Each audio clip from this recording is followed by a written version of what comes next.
Hello everyone, it's Aaron from Push Square, and today I have an utterly enormous video for you guys because I sat down with the one and only Craig from Pure Xbox to discuss all things 2022. Now this video we're going to be talking about the biggest surprises, the biggest controversies, our biggest disappointments and our favourite games of the year, all in one big epic discussion.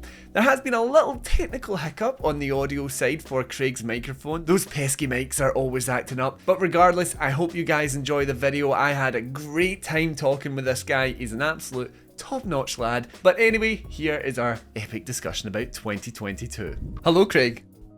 Hi Aaron, how you doing? Doing good. Nice little day for a discussion of all things 2022, don't you think? I do think, because we're pretty much at the end of it, so it would be good to do a nice little roundup of some questions and, you know, talk about our best bits and what also sucked, I guess. Yeah, I don't think there's anything else to come out at this point. You're talking to a guy from the Xbox team. There is nothing coming out. There's just nothing coming out this year. Yeah, sorry. Tapping it. You've got 2023, but we'll kind of get into that later. So generally then, 2022, do you think it was a good year for games? Generally speaking? Generally speaking, I feel as though 2022 was okay. I feel like it had some really, really good highs, and it also had a lot of swampy nothingness, if I'm gonna be completely honest. I obviously we have, like, my point of view being Xbox, it's been very, very quiet. Yeah. But I know, for instance, like, you over there have God of War Ragnarok and stuff like that to look forward to and play and experience, and I feel as though it's been a pretty decent year, but I'd be interested, what do you think? Do you have contrasting opinions, or...? I feel like in the general kind of opinion from a PlayStation standpoint, it has been a good year. We've had 3 big exclusives with Gran Turismo 7, what's the other one? Horizon Forbidden West, and then God of War Ragnarok. There was also, was Ghostwire Tokyo a PlayStation exclusive? It was and it wasn't. It was on PC.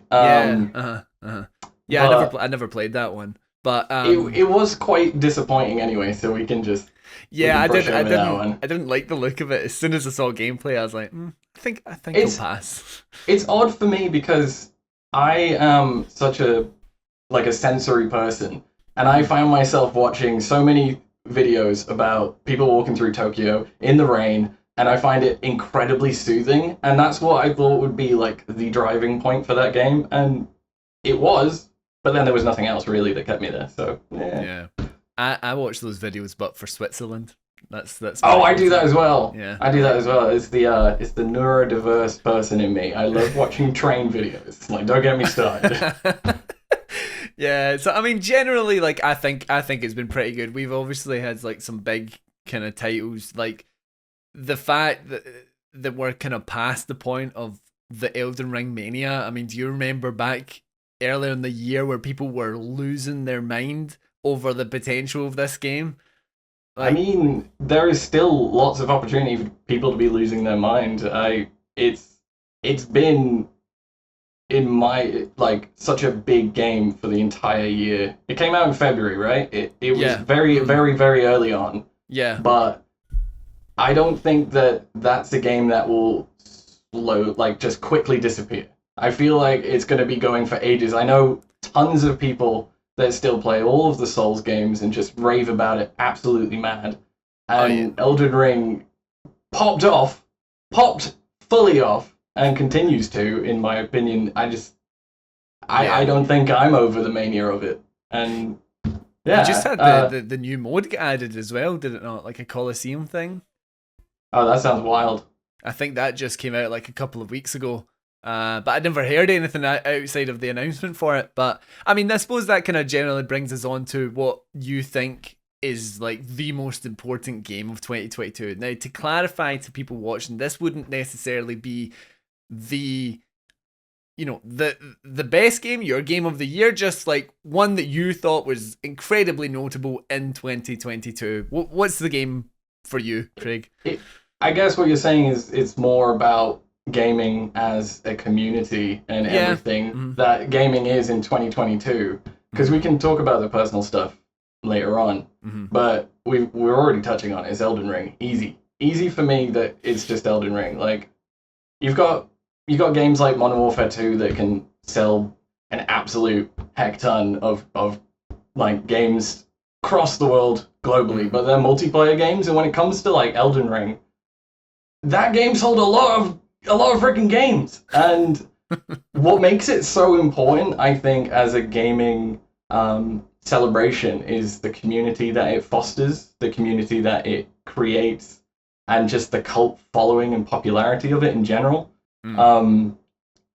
Like, obviously, we all know about the Let Me Solo Her guy, right? You know about him? Oh, He's pretty wicked. Yeah. He was this altruistic player that would like spend his entire time playing Elden Ring and would just sit at the end for any suffering Elden Ring players that just can't beat the last boss, and he would just let me solo it, bro. Let me do it, and he would do it for it. And it's just like moments like that that make the game so important and so special, is that it's got such a community element about it that I guess transcends just sales and game fulfillment in general.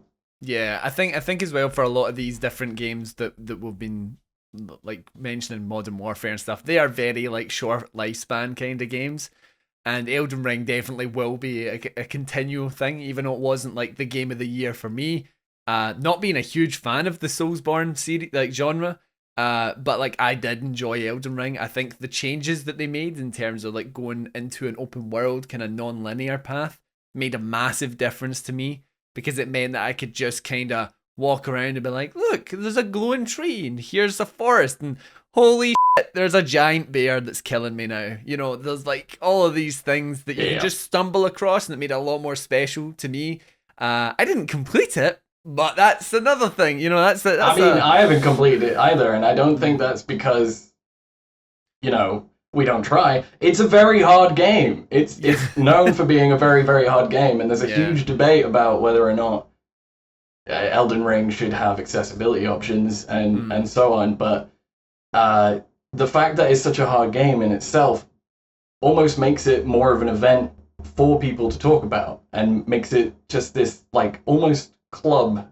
I guess there is reason for that conversation about accessibility to come out, but it's like you join a club when you beat a certain boss or something like that. It's just... I think like to go to some of my experiences with that game, like playing it, I played a little bit of co-op with it, and it's the second boss, I think, the dude that like sticks his arm in a neck of a dragon and then just uses that for like fire and stuff.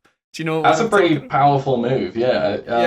Yeah. Well, that guy, like, I remember like screaming the house down playing that, because he had like the furthest reach for his fire attacks, and it was so funny playing it with my friend. And when we finally beat him, because we were just like trying to, you know, absolutely tank him as quickly as we could, and sometimes my friend would like sacrifice himself to try and get a bit more damage in.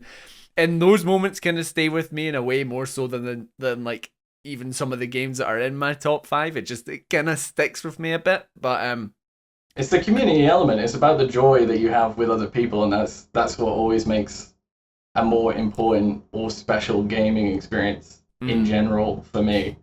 And I imagine you had to replace some mics because you were peaking non-stop with all the screaming and stuff. The bosses are hard. I'm very lucky that I have older neighbours with not the best hearing, because I would be kicked out otherwise, because like, oh lord, just screaming.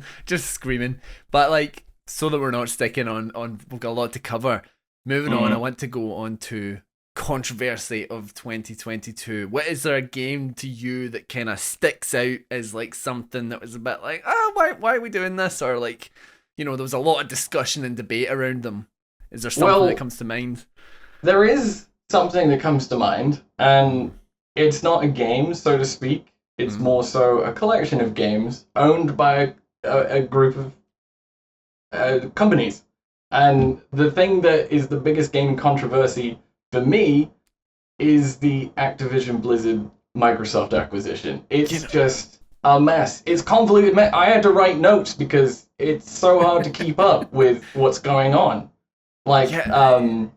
I'm sure you've got some opinions, but I feel like for just anybody who's watching this that doesn't know fully what's going on, Microsoft announced an acquisition in January at the start of the year to purchase or merge with Activision Blizzard for, I think, like shy of 69 billion. That's a lot of money, It's a lot of but cheddar. that would mean it's a lot of cheddar. Microsoft got that cheese, and I guess that's part of the problem. That games like Call of Duty, Diablo, World of Warcraft, all of those would become part of the Microsoft family, in essence. And it didn't really sit well with Sony, and I guess also just fair trade markets, because the Competitions and Markets Authority, the Federal Trade Commission, they've all stepped in to have their say about the deal and how they feel about it being possibly negative for gaming industry in general. Mm-hmm. And it just seems like an absolute ongoing mess that is just not going to be solved anytime soon.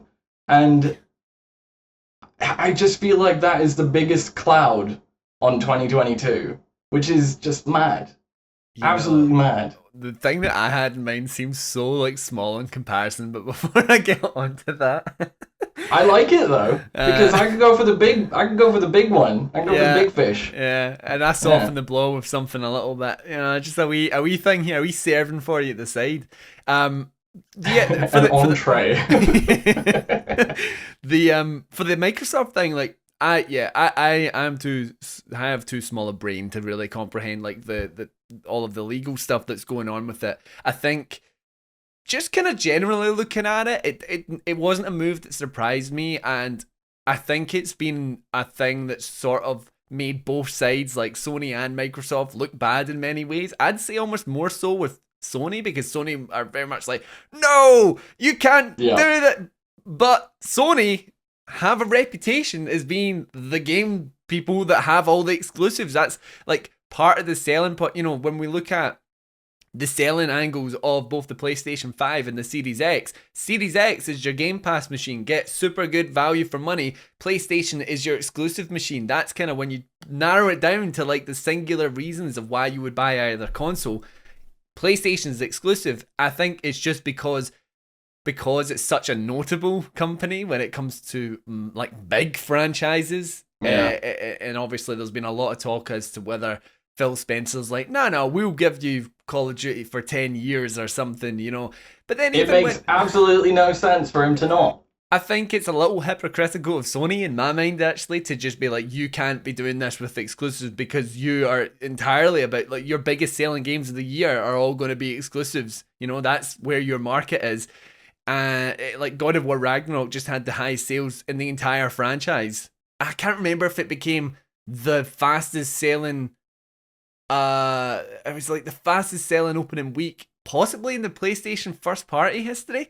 I'd need to double check that, but that seems to ring a bell to me. It doesn't make any sense to why there would be such a fuss about it being, and like, it's not even going to be. But if it was an exclusive, it would make no sense to why there would be such an argument about it being such a problem when Microsoft acquires an exclusive to Sony, which I can imagine pitchforks coming for me a bit, but they just have the more consistent exclusives on the console. They just whip out these amazing solo campaigns constantly, and that you nailed it before by saying it's like the exclusive machine. It's known for these great games, and Game Pass on Xbox is the selling point. This subscription, this live service where people say it's a problem that people aren't buying games on Microsoft anymore. I think they will be, and I think they do. Like, there's a bunch of great deals that I'm going to go buy one probably this week. But Game Pass having an extra title on it, being Call of Duty, I don't think has any legs for Sony to have a problem with, especially when it's going to be on Sony anyway, in probably the exact same capacity. So yeah, it's a big controversy that makes a lot of nonsense Yeah. It's just an absolute pile of nonsense that I even think the legal brains of it have no idea what's going on. But for me, that's the biggest thing about the year, and I would like to pull me down and bring me to a solo game, which you feel as though is your biggest controversy of 2022. Yeah, we're going low key now in comparison, but for me and all the way down the PlayStation side of things, it was the Last of Us Part 1 remake. Partly because people saw this as like, why remake this game? It's only like 9 years old or whatever at the time of release. Then it came out as a £70 game, so it was a full price, like PS5 update. People freaked out about that. Then the perspective on the Last of Us franchise has really shifted over the last couple of years since the release of Part 2. There's a lot more negativity there that wasn't there before. And even though that wasn't there for Part 1, it's kind of like went over to Part 1 pure, like just as a result of Part 2. To quickly address the remake aspect, I think it was like very, evocative of the fact that people are somewhat negative towards The Last of Us, because Demon's Souls launched on the PS5. It was like 2 years younger, 2 years older than The Last of Us when it got its full PS5 remake at full pricing, and everyone was like totally cool with that. Like, and I know there's like elements to say like Demon's Souls wasn't available on PlayStation 4 or 5. Like, this is bringing it to a brand new generation. The Last of Us was with the remastered thing on PS4. Yeah. But like at the same time, for me, I'm a massive The Last of Us fan, and I thought for this being my 8th playthrough of the game, playing this when the PS5 remake came out. That's a lot of heartbreak to go through there. Oh yeah, I just love to be in a constant like state of emotional. I just see you crying constantly and just like feeding your soul. Yeah, I'm a big fan of it. I will admit I have weeped to The Last of Us and The Last of Us Part 2. They're incredible games, absolutely incredible games. I suppose where a lot of issue with The Last of Us Part 1 having a remake is, I guess, for me at least, and I'm sure lots of people feel the same, is that if we take a look at recently, The Witcher got its next gen upgrade, and it's technically the same game with a bunch of different assets, a bunch of new assets that have been replaced the older stuff, and there's a bunch of like quality of life updates as well as I guess FPS modes and all that sort of stuff. It looks really good, and it's elevated the game, and it's free. And the difference, I suppose, with The Last of Us Part 1 being a remake is that it was more of a ground-up kind of game, where it was built all the way into what it is, and not just, like, taking one thing and adding a new skin to it, really. Which, with the price range, to come back to that, for a game that has the same story, like, essentially the exact same story, to almost just receive a new coat of paint, from a consumer player's perspective, it feels as though it's a bit hefty. Whereas we know the work that's gone into it would be different, for instance, than just changing a few assets, because they redid a bunch of stuff for it. But you're asking someone to spend money, and I've played that game. I love that game.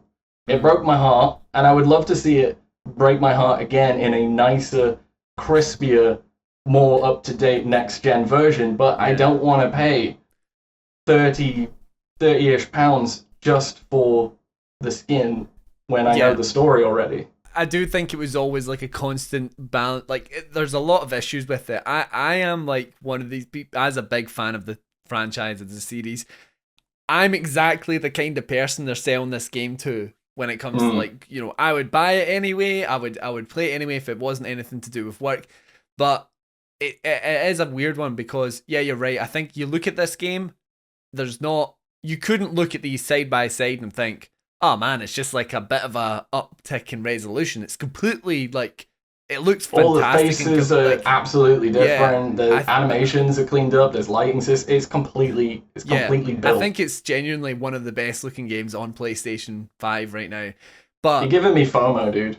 I'm gonna go waste my money. But then the price the price is ridiculous, I think. £70, although, as I was just saying about the whole Demon Souls thing, the price is just, it's way too high. It's way too high for what it is. Like you're saying, it's just like a better looking version of a game you've played before, minus the multiplayer. So it's only the single player. It's actually got less than what the original had. Removing some more value. And if you have PS Plus, you've got The Last of Us Remastered in your PS5 anyway. So it's kind of like, if you're going for the first time, like, do you really care to spend the additional money, or do I just play this free version that's just maybe doesn't look quite as nice, but it still plays well? It's not aged terribly. I mean, for me, I played The Last of Us on the PS4, and then I played it again on the PS5, and it runs better on the PS5. So it's like another step into a better version of that game, but then it's just too many questions to ask a consumer. It's too many reasons for them to just say, I'm not buying it, which begs to differ why they even put their price point up there in the first place. I understand work costs money, but when you're asking for something like this with the reasons of there's the free version for people who are already faithful to PlayStation and have all of their PS Plus, it just makes no sense to charge that much for something they've already got. I almost think it's entirely down to them not wanting to like have a mixed message in terms of like how much a full price PlayStation 5 game costs. It's kind of like they've just went £70. You know what? Whatever we released, it's exclusive. Just stick that price on it, because then if they did release that for lesser, people might be saying, well, why was Demon Souls released at £70 and when it's a remake of a PS3 game as well? It's very, it brings up some issues. I think, namely, one as well is this recent fascination with remakes. The Last of Us isn't necessarily one that's like needs to be remade. I enjoyed it, but as a big fan of the series, that's kind of why I did. It was like watching my favorite movie in 4K. But like other than that, But yeah, it's a big talking point in the world of PlayStation. But I don't know. You're saying it's a very good game, though. It's a very good game, and it's one of the best looking experiences on PlayStation. So what you would say is that despite the price tag and the controversy around it, it's not your biggest disappointment. It's not a disappointment in general. Yeah, I like these professional segues. Yeah, there we go. Thank you very much. Which, as Aaron's very pleased about, we're moving on to the next topic, which is the biggest disappointments of 2022. You can choose several, you can choose one. What would you say is the biggest disappointment for you? For me, it's almost, again, to be just stupid with like complications. It's a game I liked, ultimately, but Gotham Knights for me was like the big disappointment of the year. I'm sure there's others that would come to my head eventually. But Gotham Knights was like a game I was super excited for, but I think in the run-up to release, they really confused and blurred the lines between, is this a single-player game? Is this a live service game? It's a little confusing. Then obviously the whole 30 FPS debacle happened when it's exclusively like a next-gen game. That was, that's not really on, especially for a game that's all about you sliding and flipping all over the place and punching up people. Would have been so much better with 60. I would have taken that over the 4K resolution. But it did look nice. I had fun with it. It's a nice co-op game. Had a cool story. But yeah, there was just like, it just kind of missed the heights of what it could have been, I think. It had a lot to follow with the Arkham series, because they are one, like, if not the best superhero games I've played. Yeah. Batman, brilliant character. Arkham City as a whole, even Arkham Asylum, they're all amazing settings, and the combat is so fluid and silky that you get it with like Spider-Man, but with Batman, especially with Gotham Knights, the way that the combat works, you would want to feel every opportunity to experience like that silkiness. And with 30 FPS, I'll have to admit, I haven't played it because I was pushed away from it by 30 FPS and the limitations. I can't remember them off the top of my head, but for the life of me, there were a bunch of limitations that I was like, okay. And then 30 FPS was, I don't want to spend my money on it. Yeah, the 30 FPS was like, as soon as I got the code for this game, as soon as I booted it up, I just went, oh, is this running at 30? And then like it took me a long time to get past that, especially because I'm very, I love all the technical bells and whistles when it comes to 60 or beyond and 4K and all this. So like 30 to me is just like kind of a no-no when it comes to PS5. Like if you're talking a big modern like AAA game and it's also coming exclusively to current gen consoles, it really should be running at 60 as a minimum. And I think if you were to ask any gamer out there, the majority of them were going to say they will take frame rate over resolution. Like that's just, it was a major misstep in my opinion. Frames per second is something that for a long time people haven't experienced a consistent higher level of frames per second, and when it does step up in technology, it's always the driving point is to look at how slick and quick everything feels. And when games have been starting to implement that with the technology at hand, when games come back to 30 FPS, it's like taking away something that you think is essential in a lot of ways. And yeah, I would take 60 FPS over a shiny puddle. Yeah, again, just to reiterate, like 30, it's just not the one. But what about you? What was your biggest disappointment of the year? I can go into the grand scale thing again. So I'll start a bit smaller with the entree. Okay. For me, the biggest disappointment isn't a game that came out in 2022. It's just how it's progressed throughout 2022. And I am an absolute big fan of Halo and just the all of the franchise. I love it to bits. I've got all the books back there, and I love the world, and I feel like I'm the same with you with The Last of Us. You say they put out a 70 pound game and you'll buy it anyway. With Halo, I'm the same, but Infinite's roadmap, the lack of content and support that's been given to that game has been just absolutely disappointing for me. It almost feels like I'm trying to stick up for someone who is completely doing all of the wrong things. And like, I'll to everybody out in public, I'll be like, my child is not wrong. But then when I get home, I'll give them a right bollocking. So it's like that with Halo Infinite. They've come too late with Forge and co-op campaign. I'm having the best time. I'm playing with my mum, and she is the most wholesome, wonderful experience to play Halo with. It's stupid. I love it. But I just feel Halo would have benefited, Infinite would have benefited from a delay and even launched in 2022. So it just, for me, the biggest disappointment is Halo Infinite and the roadmap. But the grand scale, I won't go too much into it because I could drone on. I got a heck ton of notes here.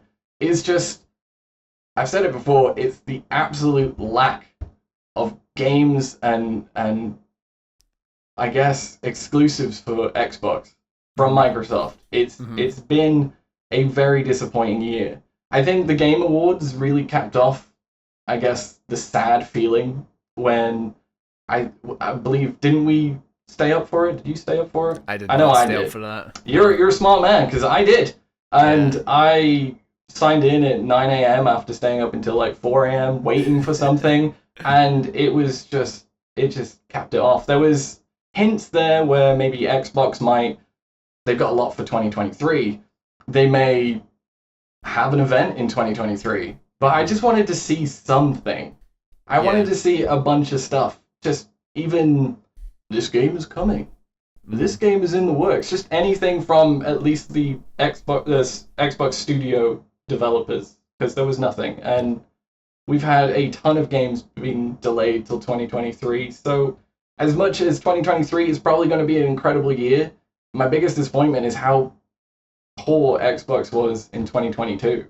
It was shockingly quiet. I think at this stage is almost like you're in the like the waiting stage of like, because they've laid a lot of the groundwork for more exclusives and better games to come to Xbox exclusively, but you're still waiting for that. And I think 2023 is going to be a big year. Redfall is really part of the reason I've got my Xbox. I suppose you have in Starfield as well. I don't really care for Starfield, to be honest. I'm not You a don't big... want to sit through, hang on, I've got the exact number. 250,000 dialogue trees? You don't want to sit through all of that? No, no, I don't. We got to let's like That's, get it moving, right? So biggest surprise of the year for you, go. What did you have? It was Marvel Snap. I don't like phone games. I don't like them. There's nothing. It's not because they're like games on the phone. I think gaming can be played wherever. I've just got really fat thumbs and clunky big hands. Like I would describe myself as having paws. And for me, gaming on mobile is just not something I do. But I honestly can't put Marvel Snap down. I made a joke somewhere where it's like, I think I lost 5 years of my life. Ah, Thanos. Anyway, it took me a second there. I was like, wait, what? I've lost 5 years of my life playing this game, and it's only been out this year, so it's, for me, easily the biggest surprise, because I didn't think I wanted it, didn't know it was coming, and then when it did, I can't put it down. I'm probably going to play some after this. But I just heard it. I remember seeing everyone like talking about it and posting online about Marvel Snap. I have not seen or like I don't know anything about it. Literally know nothing about it. Like I've never seen an advert or anything. It is brilliant. It combines card dynamics, so you do like a bunch of combos with like your favorite Marvel heroes. You fight over 3 lanes, and you're fighting for power, so you want to win at least 2 of those lanes, and you get points and all that sort of stuff for it.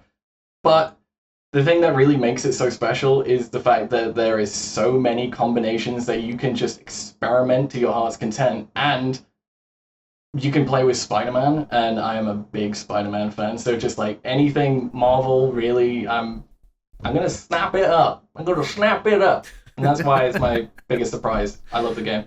But what's yours?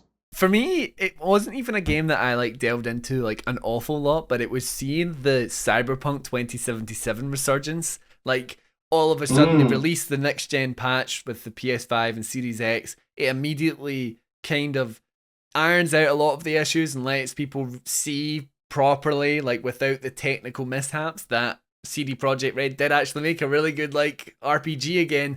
And then like to see the game all of a sudden just hit this like second wind where like the reviews start going up, people are talking about it again, it's hitting peak player counts over on PC at least. I kind of like that because Cyberpunk was one of those like it was too big to disappoint back before, you know, I'd been talking about it forever.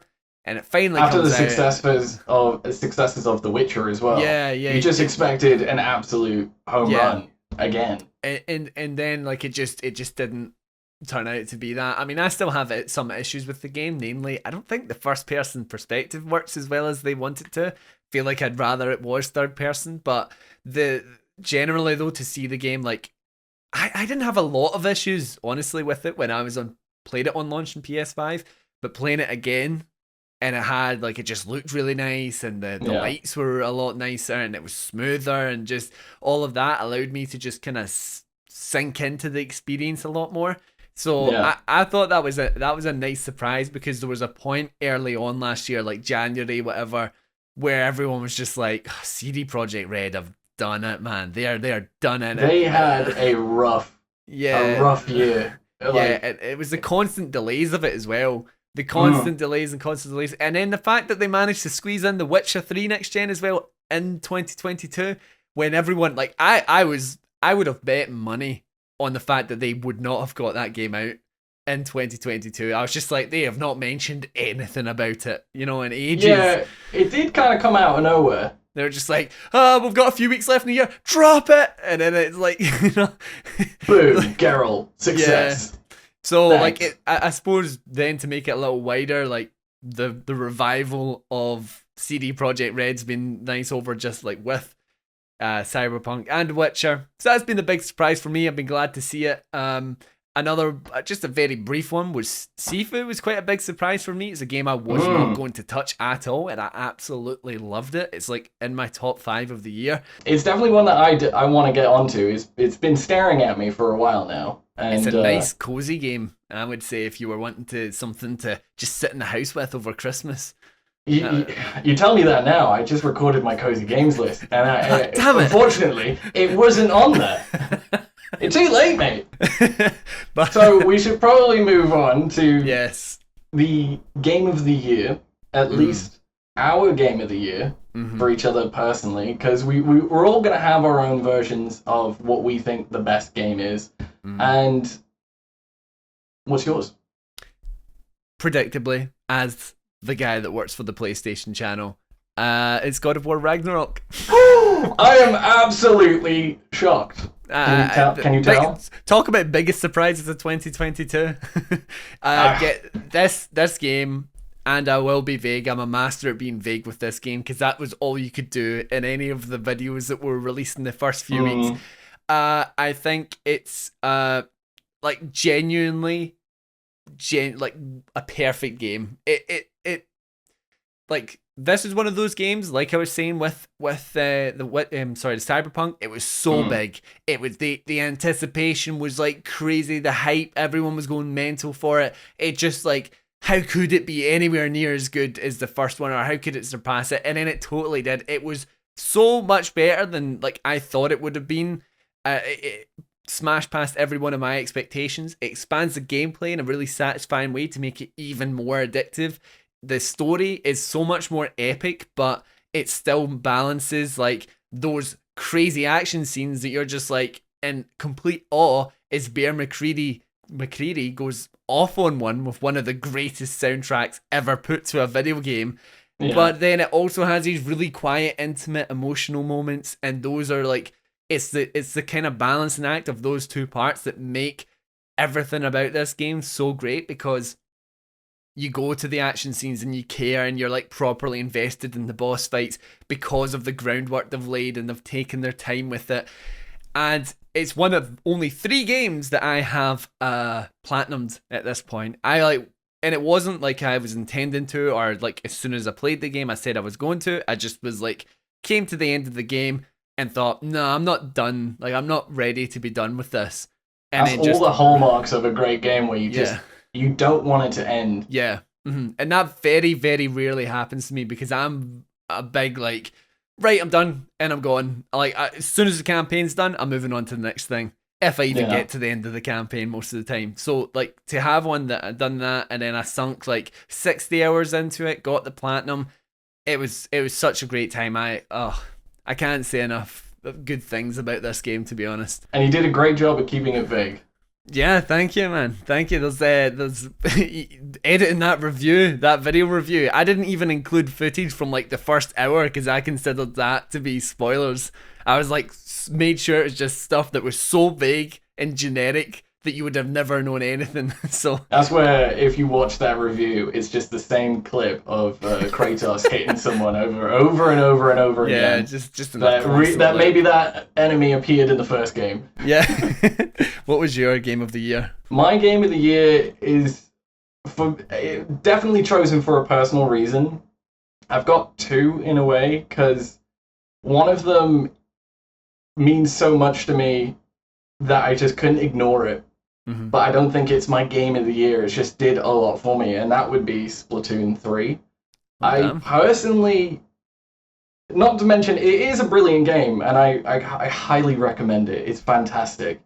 But the reason why I chose it is because I don't think I would be in this job right now if I didn't play it, if I didn't have the joy that I did with it. Because I was playing it when it first released. I think I did the like world premiere event that they released before the game actually went to market, and I found really, really big success on my personal YouTube channel, and it gave me the confidence that I can do all this. And when I saw the job for Pure Xbox, I was like, I can do it. I can do it. This is easily a proof to point that I can do this. So I applied for the job, and here I am. So for that reason, I will always be thankful to Splatoon 3. But when it comes to actual fulfillment and what game I think is the best game, I would say it's Marvel Midnight Suns.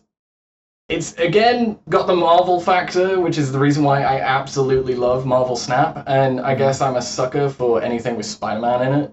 I completed the two Spider-Man games, Miles Morales and Spider-Man, on my PS5 just last month, and I never complete games, so I was like, oh, I must be on a Marvel roll, and Midnight Suns just doesn't disappoint. It feeds my tactics soul. It's got that Marvel factor, and genuinely, it's quite funny. And I'm not really that far through it, but it's made such an impact on me that when I asked myself the question, that's the game that stood out. And I guess that's as much as my reason for it. It's quite simple, but I think the game's brilliant. I truly recommend it to anybody, any tactics head that likes a bit of chaos with cards. Go for it. I have been hearing a lot of good things about that game. It's not necessarily my game, but I love seeing like people go like really vibe with a game like that isn't just your kind of traditional or like the big games that you expect. That's a good pick, man. So just before we just to wrap things up, is there any game in particular that you're like looking forward to next year, 2023? Let me just delete all of these notes. I'll choose one. I'll do my best. I think for me, the biggest game of 2023 that I'm looking forward to isn't even announced. I would absolutely love to see something from Gears 6.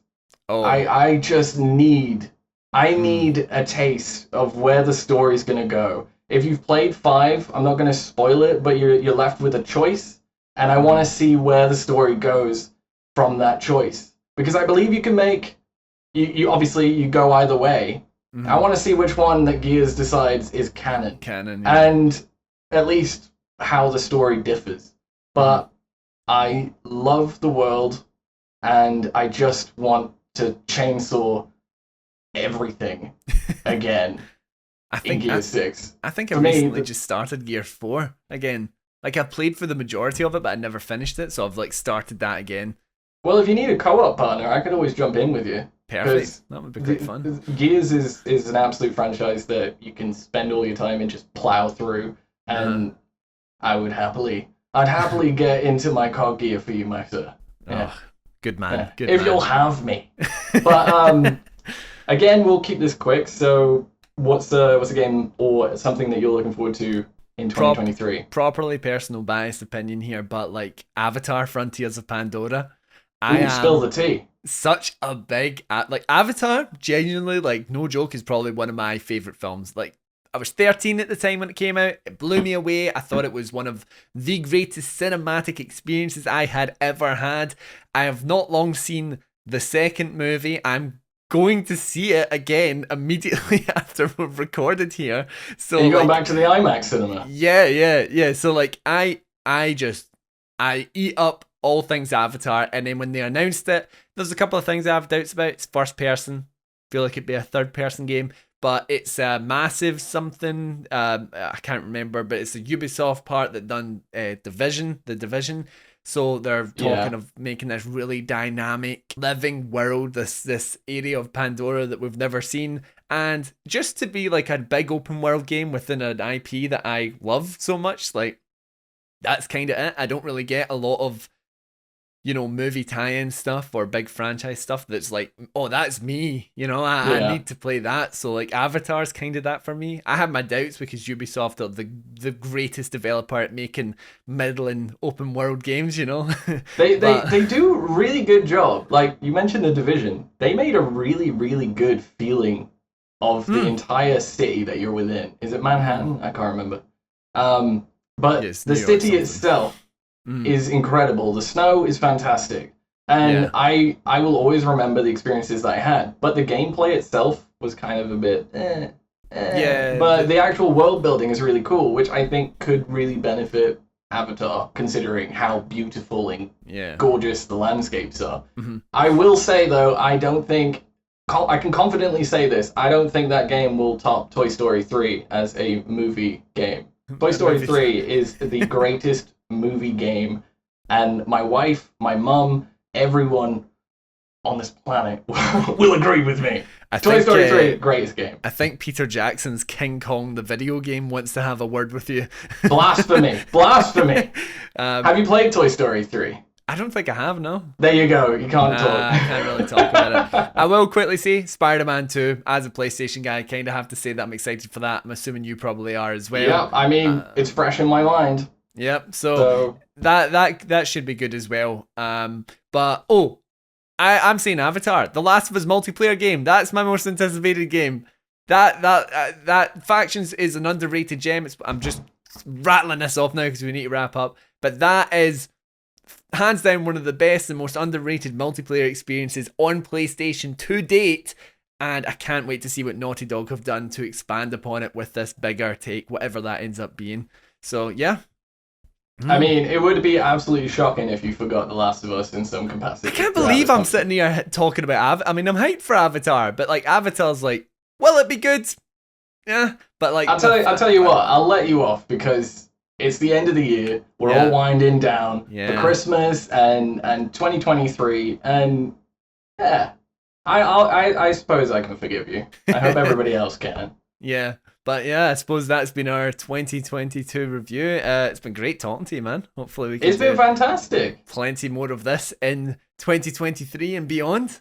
Yeah, and a great way to make sure that we do that is to like the video and let our bosses know that you enjoy this kind of content. Yeah. Just say, Aaron and Craig, the dynamic, it was popping. Like, we love it. Just more of this. And it'll happen, you know. we'll keep your summers cool because AC is fresh. Oh yeah, that's us. Yeah. There you go. We're AC, buddy. That was a stretch.